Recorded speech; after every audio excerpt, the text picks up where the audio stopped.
Welcome to Movie Zone. Today we are recapping the 2014 war saga, Fury. The Second World War is coming to a close, but the fatherland will not give up. Remember, spoilers ahead. Let's begin.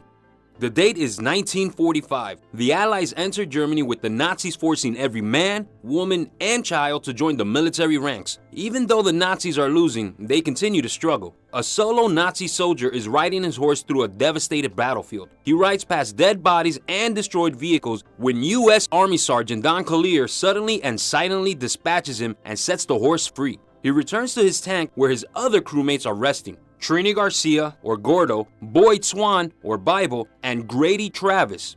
Everyone is tired and combative as they argue over their fallen comrade, and Grady fixes the tank. The tank arrives at the base. Don orders the soldiers to resupply the tank and remove the dead body to get it ready again. He is confronted by a young lieutenant who asks him where the rest of his platoon is. He answers that his tank, Fury, is the only one remaining from the platoon. Sorrowfully, Don watches trucks full of bodies being brought back to the base.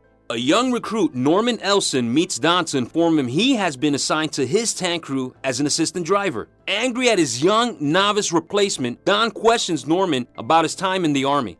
Norman answers that he has been in the military for only 8 months and informs Don that he had no prior tank training. Ellison goes to meet the rest of the Fury crew, but they're very dismissive of him. Norman is tasked with cleaning the inside of the tank by the other crewmates. Inside, however, he finds the remains of the tank's previous gun operator, who was killed and now colors the walls red. He tries to clean up the gruesome sight, but can't take it anymore when he finds a piece of the operator's face and exits the tank to throw up. Don spots a German SS soldier being brought in for interrogation and then hits the prisoner until the other troops separate them.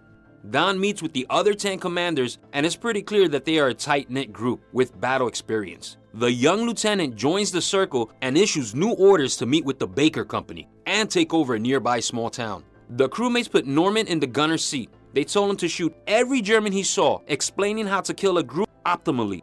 The team talks about how they've enjoyed killing Nazis and what they will do to Hitler if they ever get the chance. As the tanks pass through a dense forest, Don warns everyone to shoot anything and everything on sight, as soldiers could be hiding from an ambush. Norman spots something moving in the bush, but fails to hit it as he sees it as a child. However, this is a huge mistake, and an anti-tank warhead is launched at the lead tank, killing the lieutenant in it. Don chastises Norman for not shooting and blames him for the lieutenant's death. Later, they find the bodies of the hidden soldiers, who are found to be young children dressed in military uniforms. The operation continues with Don leading the platoon. Don meets with the leader of the Baker Company, Captain Wagner. He asks Don to take the remaining tanks and troops to rescue his men trapped in a field fighting troops with anti-tank warheads. They make a plan to meet outside the town after the rescue mission. Wagner expresses his trust in Don's instincts. With new leadership, the tanks go to rescue the infantry on the battlefield. The Germans open fire and the tanks return fire, easily dealing with the threat. Meanwhile, Norman struggles to shoot and often misses his targets or takes too long to reload his gun. After a tense battle, finally the American troops overpower the Germans and rescue the troops. The troops find a lone German prisoner and bring him to the center of a circle of soldiers, with everyone taunting him. Don takes the opportunity to teach Norman to be a man and orders him to kill the German soldier. Yet Norman refuses to shoot the man, stating he can't bear the sight of war.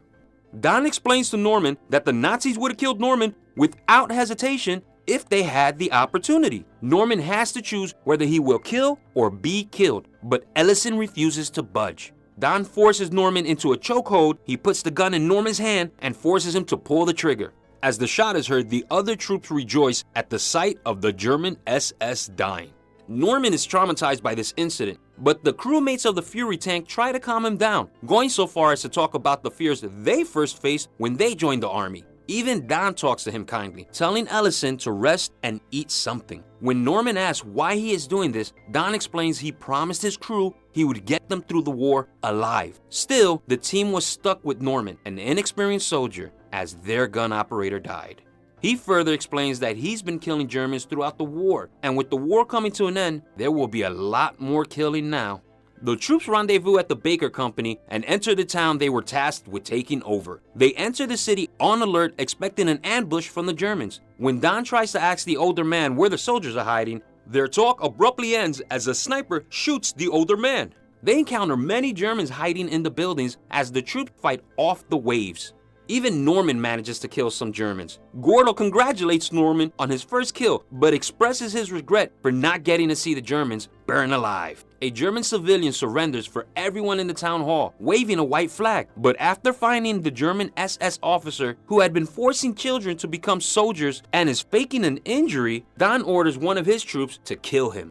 The troops celebrate taking over the town by drinking alcohol and looting their jewelry. They roam around the streets of the city. Don asks Norman how his first kill felt, to which he replies that it felt surprisingly great. They spot a woman peering through the window of a building, and they both go to investigate. They force into the apartment only to find a woman and her niece in the room. After having suffered an piano performance, it is clear that younger persons are interested in each other. The two share an embrace after Don makes it clear Norman should have her or he will. Afterwards, the whole Fury crew barges into the apartment, and Grady and Gordo start harassing the younger women. The team starts bullying Norman until Don abruptly puts an end to this. Gordo talks about their vicious past in Normandy, which makes everyone there tense. When it's time to leave, Norman says bye to Emma, and they tearfully embrace each other before getting separated. Minutes later, an artillery barrage hits the town. Norman hurries to the apartment only to find it reduced to rubble. Norman sees Emma's dead body and, after becoming emotional, is dragged back to the tank by Grady. The platoon receives orders to capture and hold a crossroad, but comes under fire from a German ambush. The German Tiger tank destroys 3 of the 4 American tanks in the column. Still, Fury's speed allows them to outmaneuver the Tiger and strike in the rear, where the armor is weakest. The engagement damages their radio, and unable to contact their superiors, they continue to the crossroads. As they approach the top of the hill near an inn, they strike a mine which damages the tank's treads. The team tries to fix the tank while Norman and Grady scout the nearby farmhouse for enemies. Norman and Grady discover that the farmhouse has been turned into a makeshift hospital, but everyone has died. They return to their tank where Don assigns Norman to look for enemies from the hilltop. Norman enjoys the peaceful and quiet environment at the hilltop when he suddenly spots hundreds of German soldiers marching with their tanks, singing for annihilation of the invaders. Norman hurries down the hill to inform the crew about the incoming troops and suggests running away. However, Don says he will never run from a fight and stays to fight till the end, although he advises everyone else to leave him. Norman refuses to leave him alone and stays on the tank with him, and one by one, everyone rejoins. They disguise their tank to make it appear destroyed. They collect all the remaining ammunition, grenades, and dress a dead body from the farmhouse in a U.S. Army uniform to put it on top of the tank. As night falls, the crew shares a moment and open a nice bottle they were saving for final victory. This is their last stand. As they finish the bottle and smokes, the crew confesses meaningfully that this is the best job. Grady comments that Ellison has become a mean fighting drinking machine, and everyone cheerfully applauds him, naming him Machine as his war name. They have finally accepted Norman as one of their own. But the celebration won't last as the German singing gets louder and louder. The Nazis approach the tank assuming it must have been destroyed, and the crew is dead after seeing the body on fire. The tank crew inside waits for more enemy soldiers to swarm closer, then suddenly throws out several grenades and open fire on the Germans, catching them by surprise. The crew takes down dozens of German soldiers, but the Germans reorganize and try to flank the tank when they realize that it's out of ammo for its main turret. One German soldier makes it through and hits the tank with an anti-tank projectile, killing Grady. Out of ammunition, Don and Bible decide to use a machine gun turret outside while Gordo and Norman take cover. Bible jumps down to the ground but gets tackled by another German, getting injured until Norman kills the German. They both return to the tank and the Bible treats Don's wound, with both of them quoting scripture from the Bible. Gordo opens his hatch and goes to throw out more grenades but gets shot. Unknowingly, Gordo drops a live grenade into the tank. And when Norman sees this, Gordo sacrifices himself to protect the others by covering the grenade with his body. Norman runs out of ammo, so Don decides to man the second machine gun turret. He goes out of the hatch and calls out for Bible to hand him the remaining grenades.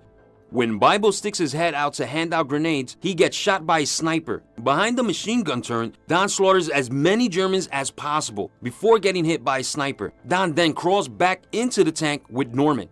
With eyes full of tears, Norman is petrified and wants to surrender. Don replies that he's oh so scared, but they shouldn't surrender as they will be tortured and killed mercilessly. Don asks Norman to escape through the hatch below while he distracts the Nazis. After killing one Nazi soldier, they drop grenades inside, but Norman manages to escape in the nick of time. Norman hides beneath the tank alone and scared. The German soldiers believe the crew to be dead, but one soldier crouches to see below the tank and spots Norman. Norman holds his hands up, full of tears, but the Nazi soldier says nothing and walks away. After some hours, Norman wakes up and crawls back into the tank. After hearing footsteps, he quickly retrieves a gun from inside the tank and prepares himself. The hatch opens and Norman realizes it's the U.S. Army troops.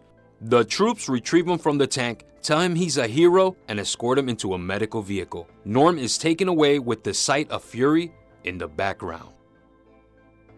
What do you think about this gripping movie? Tell us in the comments below. Be sure to like and subscribe. See you next time.